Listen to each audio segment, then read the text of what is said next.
नमस्कार, मैं R K Saxena, excellence mastermind coaching Rewa Madhya Pradesh, और आप सभी का सिविल जज और एडीपीओ की इस ऑफलाइन क्लास में बहुत बहुत स्वागत है। बच्चे सामने बैठे हुए हैं, इसी दौरान ये वीडियो आप तक पहुंचाया जा रहा है रिकॉर्डिंग के माध्यम से। तो सबसे पहले तो मैंने ये क्लास बच्चों को समझा दिया, उसके बाद बच्चों की हाज़िरी में ही जो है वो ये वीडियो बनाया जाता है ताकि बच्चों का एक बार पुनः रिवीजन हो जाए। तो मेरा ये टॉपिक चल रहा है, आपका सब्जेक्ट कौन सा है आपका, जैसा मालूम है आपको कि दंड प्रक्रिया संहिता 1973 है ये, और इसकी कौन सी क्लास है हमारी ये, तो इसकी तीसरी क्लास है हमारी ये। और इसमें अभी हम बिल्कुल बेसिक चीज़ें बता रहे हैं, जैसे कि हमने धारा 2 में जो है वो कुछ शब्दों की परिभाषाएँ दी गई हैं, उससे आपके एग्ज़ाम में जो है वो क्वेश्चन आते हैं। तो अभी हमने आपको धारा अब बताने जा रहे हैं। तो धारा आज हमने ले रखा है आपका जाँच, अन्वेषण, और आपका है न्यायिक कार्यवाही, और महानगर क्षेत्र, और आपका संज्ञेय वो असंज्ञेय अपराध और असंज्ञेय मामला। तो इनसे जो भी क्वेश्चन आते हैं वो आज मैं आपको बताने का प्रयास करूंगा, आप इसको लास्ट तक देखें। तो चलिए हम शुरू करते हैं जांच से। तो धारा 2(6) में जांच की परिभाषा दी गई है, और ये एग्जाम में क्वेश्चन ही बनता है कि जांच की परिभाषा जो है कहाँ दी गई है, तो धारा 2(6) में दी गई है। तो हम जांच को बोलचाल की भाषा में छानबीन भी बोल देते हैं कि छानबीन करना है। तो छानबीन से आप याद रखिए जांच को, और छा से आपका जो है छानबीन। तो यहाँ पे आप याद रखिए कि 2(6) में जो है वो जांच आपकी है। अब हम जांच है क्या, चलिए हम देखते हैं। तो विचारण से भिन्न, माने जांच में विचारण सम्मिलित नहीं होता है, जांच में विचारण सम्मिलित नहीं होता है। तो विचारण से भिन्न ऐसी प्रत्येक जांच जो इस संहिता माने दंड प्रक्रिया संहिता सीआरपीसी दंड प्रक्रिया संहिता के अधीन किसके द्वारा की जाती है, मजिस्ट्रेट द्वारा की जाती है या न्यायालय द्वारा की जाती है, जांच कहलाती है। तो स्थिति बिल्कुल क्लियर है कि विचारण से भिन्न ऐसी सभी जांचें जो न्यायालय करता है या मजिस्ट्रेट करता है वो क्या कहलाती हैं, आपकी जांच कहलाती हैं। फिर एक क्वेश्चन आपका ये बनता है कि जांच की जाती है किसके द्वारा, तो जांच या तो मजिस्ट्रेट द्वारा की जाती है या न्यायालय द्वारा की जाती है। तो यहाँ से क्वेश्चन बन सकता है आपका, फिर जांच का मुख्य उद्देश्य क्या है, तो जांच का मुख्य उद्देश्य है किसी तथ्य की जो है वो सत्यता का क्या करना, पता लगाना। किसी तथ्य की सत्यता का पता लगाना जो है जांच का उद्देश्य है। चलिए हम अगली परिभाषा देखते हैं, धारा 2(जा)। इसमें बहुत ही महत्वपूर्ण परिभाषा है, इससे क्वेश्चन आपके बनते ही हैं, वो है आपका अन्वेषण। अन्वेषण या इसको हम जो है वो इंग्लिश में क्या बोलेंगे, इन्वेस्टिगेशन। जो पुलिस एफआईआर होने के बाद जो है वो अपराध की जांच पड़ताल करती है ना, अपराधी का पता लगाना, घटनास्थल पर जाना, उसी सब क्रिया को हम क्या बोलते हैं, अन्वेषण बोलते हैं। तो अन्वेषण की परिभाषा कहाँ दी गई है, ये पूछता है आपके। तो अन्वेषण की परिभाषा धारा 2(जा) में दी गई है। तो ये आपको 2(जा) याद रखना है। तो अन्वेषण में क्या होता है कि यदि आप संज्ञेय अपराध की सूचना लेकर के आप जाते हैं किसके पास, पुलिस के पास, थाने जाते हैं, तो पुलिस क्या करती है कि एफआईआर लिख करके जो है वो अन्वेषण करने जाती है। कहाँ जाती है, घटनास्थल पर जाती है। तो घटनास्थल पर पुलिस क्या करती है, जाती है। तो जा से आप याद रखें कि जा से जो है वो अन्वेषण है। तो धारा 2(जा) में जो है वो अन्वेषण की परिभाषा दी गई है। चलिए हम चलते हैं कि अन्वेषण है क्या। तो वे सभी कार्रवाइयाँ जो इस संहिता के अधीन, माने वे समस्त कार्रवाइयाँ जो इस संहिता के अधीन जो है वो किसके द्वारा, पुलिस अधिकारी द्वारा या मजिस्ट्रेट से भिन्न किसी व्यक्ति द्वारा, जिसे मजिस्ट्रेट द्वारा क्या किया गया हो, प्राधिकृत किया गया हो। तो अन्वेषण कौन कर सकता है, पुलिस अधिकारी कर सकता है या कोई व्यक्ति कर सकता है जिसे मजिस्ट्रेट द्वारा जो है वो अधिकृत किया गया हो। और क्यों करता है, तो अन्वेषण का उद्देश्य क्या है, तो यहाँ लिखा हुआ है कि साक्ष्य एकत्रित करने के लिए जो है वो की जाती है। तो इसी तरह की सब जो है कार्रवाई जो है वो क्या कहलाती है, अन्वेषण में आती है। तो हम सिंपल से बोल सकते हैं कि वे सभी कार्रवाइयाँ जो दंड प्रक्रिया संहिता के अधीन पुलिस अधिकारी द्वारा या किसी व्यक्ति द्वारा, जिसे मजिस्ट्रेट द्वारा जो है वो प्राधिकृत किया गया है, साक्ष्य एकत्रित करने के लिए जो कार्य किया जाता है, उसको हम सिंपल भाषा में क्या बोल सकते हैं, अन्वेषण बोल सकते हैं। और अन्वेषण की परिभाषा कहाँ दी गई है, धारा 2(जा) में दी गई है। चलिए हम आगे चलते हैं।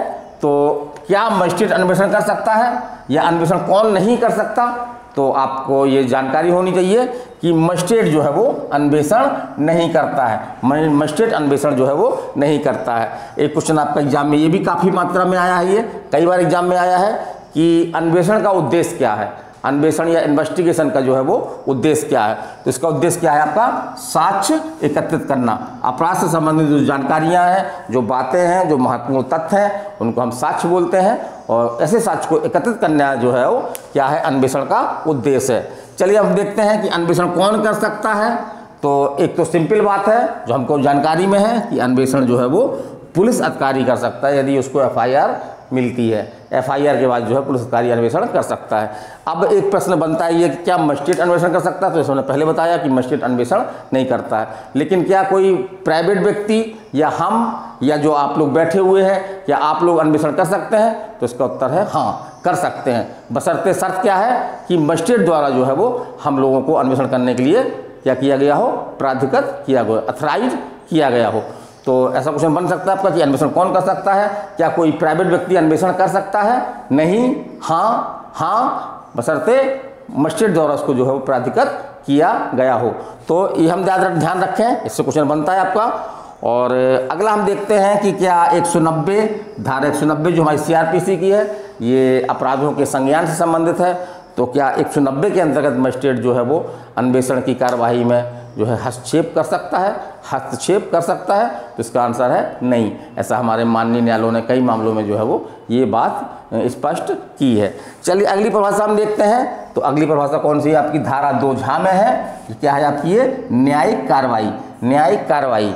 तो इसको हम कैसे याद रखें कि धारा 2 में है ये, क्योंकि हम अगर ट्रिक बना के पढ़ेंगे, टिक तो हमको जो है वो इन धाराओं के जो उपधाराएँ हैं, ऐसे जा है आपका या आपका छा है, किसमें है हम कंफ्यूज हो जाते हैं। तो इसको हम कैसे याद रखें, उसी की हम ट्रिक बता रहे हैं आपको। तो उस ट्रिक को आप जो है वो जरूर गौर से सुने।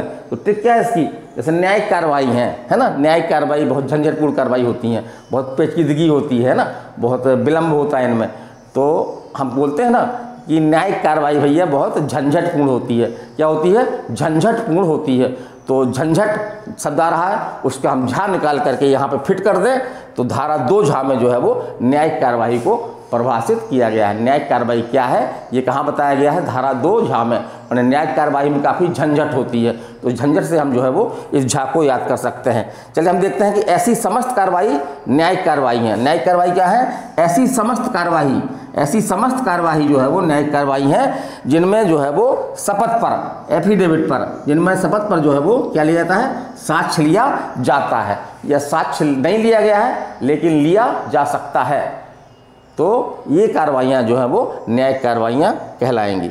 तो ये छोटी परिभाषा है, ज़्यादा क्वेश्चन इससे नहीं बनते हैं। तो यही आप रखिए कि ये सभी कार्रवाइयाँ जिनमें एफिडेविट पर साक्ष्य लिया जाता है या लिया जा सकता है, न्यायिक कार्रवाइयाँ जो है वो कहलाती हैं। चलिए हम अगला देखते हैं, धारा 2 इसमें आपको महानगर क्षेत्र बताया गया है। तो इस तरह इसको हम कैसे याद रखें, तो महानगर क्षेत्र मतलब 10 लाख से अधिक जनसंख्या वाले शहर, वहाँ पर जनसंख्या अधिक होती है। तो यदि हमारे रीवा में टमाटर 50 रुपये किलो है और कोई महानगर है तो वहाँ टमाटर 100 रुपये किलो होगा। तो टमाटर जो है महानगर में क्या होते हैं, महंगे मिलते हैं। टमाटर जो है महानगर में क्या मिलते हैं, महंगे मिलते हैं। तो इससे हम याद रखें कि महानगर की भाषा कहाँ दी गई है, तो टमाटर का हम जो है वो टा ले लें। टमाटर का हमने टा ले लिया, तो इस तरह से हमको याद हो गया कि 2 टा में जो है वो महानगर क्षेत्र बताया गया है। अब चलिए आगे देखते हैं। तो ऐसा क्षेत्र जिसे धारा 8 के अंतर्गत जो है महानगर क्षेत्र घोषित किया गया है या माना गया है, महानगर क्षेत्र कहलाते हैं। तो एक क्वेश्चन आपका यहाँ से ही बनता है कि किस क्षेत्र को किस धारा के अंतर्गत जो है वो महानगर क्षेत्र माना गया है, किस धारा के अंतर्गत महानगर क्षेत्र माना गया है कि वो महानगर क्षेत्र कहलाएगा। तो वो कौन सी धारा है आपकी, धारा 8 है। तो इसको आप याद रखिए क्योंकि यहाँ से क्वेश्चन बने हैं एग्जाम में। ये धारा 7, 8, 9, 10 इस तरह लिख देगा। आपको धारा 8 जो है वो अगर मालूम होगी तो आप जो है वो सही आंसर कर सकते हैं। और अब हम बता रहे हैं कि किन राज्य सरकारें या राज्य जो है वो किन नगरों को महानगर नगर घोषित कर सकती है। तो वो कौन है आपका, 10 लाख से अधिक। ऐसे नगर जिनकी जनसंख्या जो है वो 10 लाख से अधिक है, उनको जो है वो राज्य सरकार जो है महानगर क्षेत्र घोषित कर सकती है। तो कभी कभी क्वेश्चन ऐसा ही पूछ सकता है कि महानगर क्षेत्र की जनसंख्या कितनी होती है ना, 5 लाख से अधिक, 6 लाख से अधिक, 8 लाख से अधिक, 10 लाख से अधिक, तो आपका आंसर क्या होगा 10 लाख से अधिक। माने ऐसे नगर जिनकी जनसंख्या 10 लाख से अधिक है और उनको जो है राज्य सरकार द्वारा महानगर घोषित किया गया है, तो वो महानगर कहलाएंगे। चलिए हम आगे चलते हैं। तो जैसे धारा 8 हम आगे पढ़ेंगे, लेकिन थोड़ा सा हम यहाँ पे बताना चाहेंगे आपको। तो जैसे कि धारा 8 में जो है 4 ऐसे नगर हैं जिनको मूल CRPC में जो है वो महानगर मान लिया गया है। तो वो कौन कौन से हैं, इससे क्वेश्चन आपका बन सकता है। तो पहला आपका कौन सा है, मुंबई है ना। फिर आपका मद्रास है, तो मद्रास का नया नाम भी आप दिमाग में रखें। मद्रास का नया नाम क्या है आपका, चेन्नई है। क्या नाम है, चेन्नई है। तो चेन्नई या मद्रास, फिर आपका कलकत्ता है, और फिर आपका जो गुजरात का एक नगर है, गुजरात का है ना, तो वो है आपका अहमदाबाद। तो इसमें खास तौर से दिल्ली नहीं है आपका, है ना, दिल्ली नहीं है। यद्यपि दिल्ली महानगर है, लेकिन संहिता में जो है, मूल संहिता में जो है वो दिल्ली को महानगर घोषित नहीं किया गया था या माना नहीं गया है। तो पूछे किस नगर को महानगर नहीं माना गया है मूल हमारी CRPC में, तो आपका आंसर ज़्यादातर उसमें रहता है दिल्ली रहता है, तो दिल्ली आपका आंसर होगा। इन 3 नगरों को, जो 4 नगरों को जो है वो महानगर पहले से ही मान लिया गया है। वो कौन कौन से हैं, एक बार फिर से रिपीट करवा दें।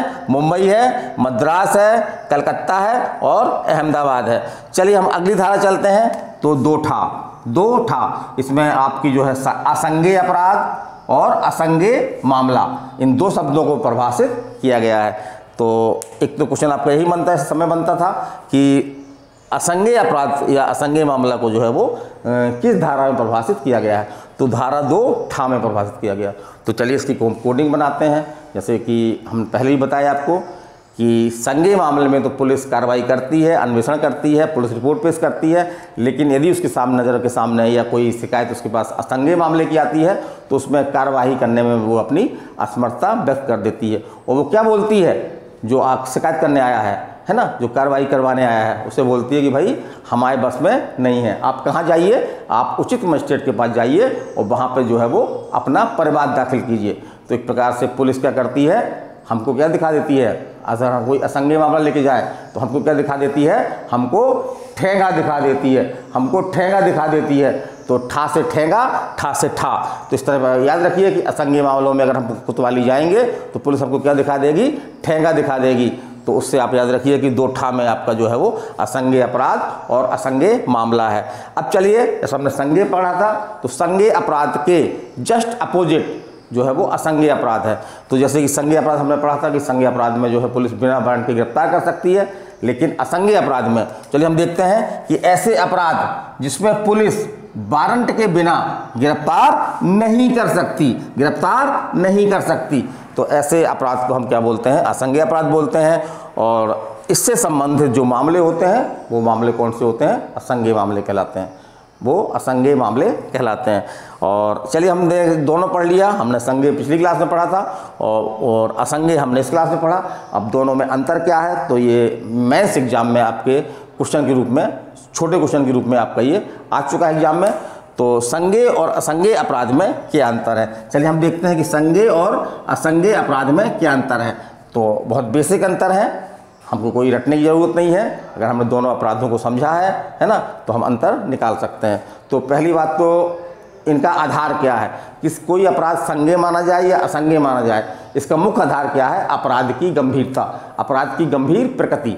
तो इससे हम कह सकते हैं कि जो संज्ञेय अपराध होते हैं वो गंभीर प्रकृति के होते हैं, जबकि असंज्ञेय अपराध जो है वो एक समान प्रकृति के होते हैं, वो समाज को ज़्यादा प्रभावित नहीं करते, जबकि संज्ञेय अपराध जो है समाज को निकट से प्रभावित करते हैं।